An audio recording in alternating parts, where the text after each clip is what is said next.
એક મોટા અને ગાઢ જંગલમાં સુંદર એવું સરોવર હતું.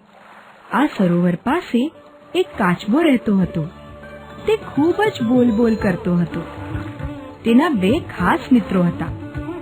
તે બંને હંસ હતા.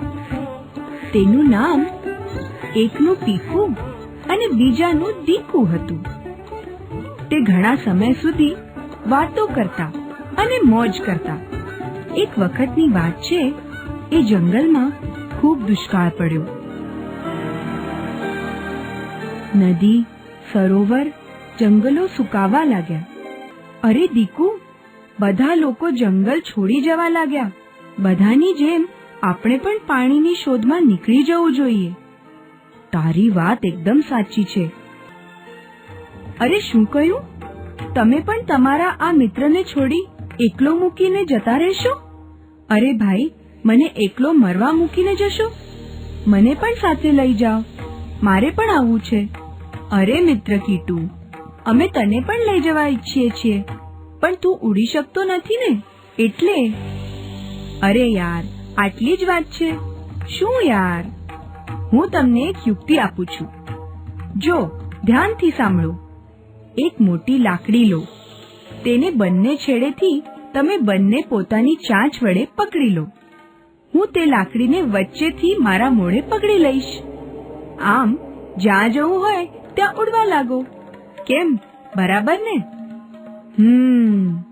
જો કીટુ, અમે તને લઈને તો જઈએ છીએ, પણ વચન આપ કે તું રસ્તામાં કંઈ પણ બોલીશ નહીં. અરે ભાઈ, હું ગાંડો થોડી છું. જો હું બોલીશ તો મારા રામ જ રમી જશે. હો, તેથી હું એક પણ શબ્દ નહીં બોલું. બસ ને? બંને હંસોએ તેના પર વિશ્વાસ રાખ્યો અને તેની યુક્તિ મુજબ ઊંચા આકાશમાં ઉડવા લાગ્યા. તે મોટા પહાડો અને જંગલો પસાર કરીને ગામ પરથી પસાર થતા હતા. ત્યાં ગામના લોકોને આ જોઈ નવાઈ લાગી. લોકો હસવા લાગ્યા, બૂમ પાડવા લાગ્યા. કીટુ ખૂબ જ ગુસ્સે થયો. મારા પર હસો છો કેમ? તમે લોકો મારા પર હસો છો? શું કામ? આ શબ્દ બોલતાની સાથે જ મોઢામાંથી લાકડી છૂટી ગઈ